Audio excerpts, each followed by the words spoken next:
Ingakho-ke nebandla leli lokuqala abazalwane labo kuqala sibabona be-obsessed ngoJesu, bekhuluma ngoJesu Kristu kuphela.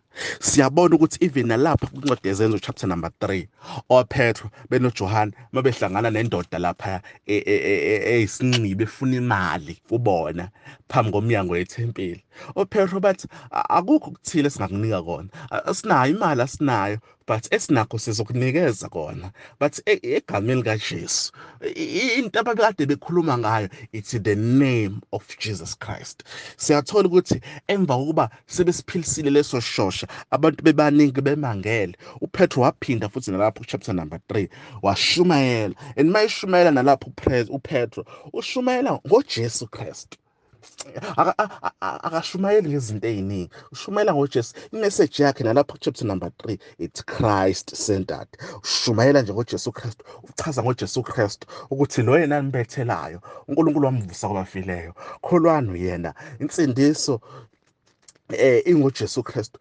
Ubachazela ngoKristu, nalapho kwakhona abantu abanjani abaphendukayo.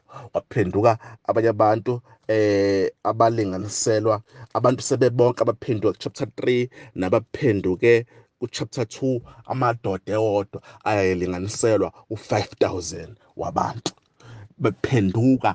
uPetru eshumayela ngoKristu, eshumayela imessage eChrist centered.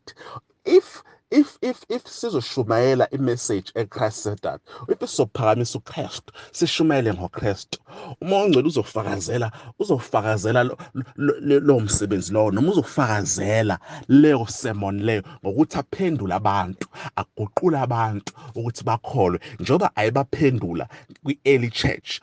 Abantu abaphendukayo babekade benezelwa njalo ngenxa yokuthi abapostoli babegcwele umoya kaNkulunkulu, babekade beshumayela ngoKristu.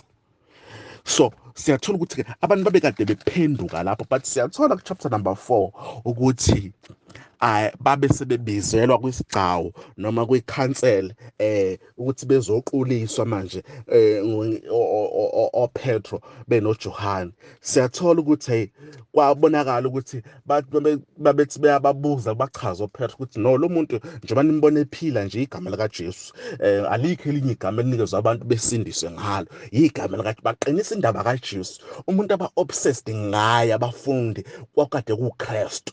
Yini eyidala lokho? Babegcwele umoya ongcwele, babengekho obsessed ngomoya ongcwele, kodwa babe-obsessed ngoKristu. Bathi no, lento yenzeke ngegama likaJesu, igama likaJesu ilona elinikezwa abantu, into nje ingoJesu.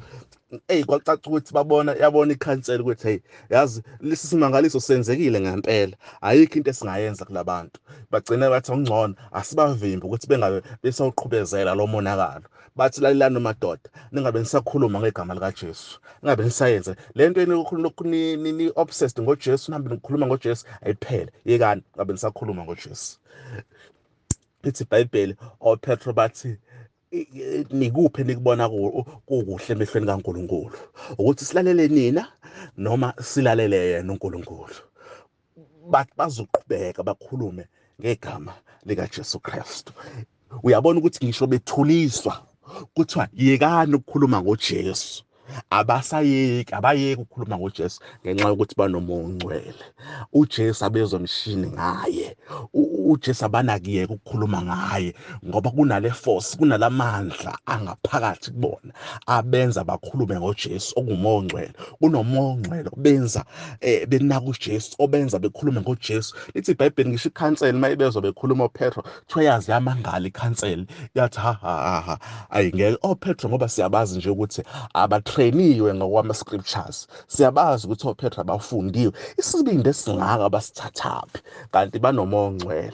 Umoya ongcwele uyena obenza bangezomshini ngoJesu, bakhulume ngoJesu, noma sekuthiwa yekani ukukhuluma ngoJesu, kodwa kucaca ukuthi abayeki ukukhuluma ngoJesu ngenxa yokuthi banomoya ongcwele. Bazalwane, umoya ongcwele uzokwambula uKristu kithi, uzosambulela uKristu, uzosenza simthande kakhulu usuku nosuku. Umoya ongcwele wambula uKristu ey'mpilweni zethu, akazambuli yena, kodwa wambula uKristu. Umuntu ekufanele sihlanye ngaye uJesu Kristu, umuntu ekufanele sikhulume ngaye uJesu Kristu. Yonke into esiyenzayo, it must be Christ centered.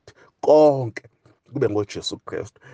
I-message ithi Christ, ibe noKristu phakathi. Ithi Christ centered. Sibe obsessed ngoJesu Kristu. Sikhuleke kuJesu Kristu. Sidumise uJesu. Yonke into esiyenzayo simele ukuyenza egameni likaJesu. Simele ukuyenza kuJesu uKristu, ngoba uMoya oNgcwele uzokhazimulisa uJesu Kristu. Amen.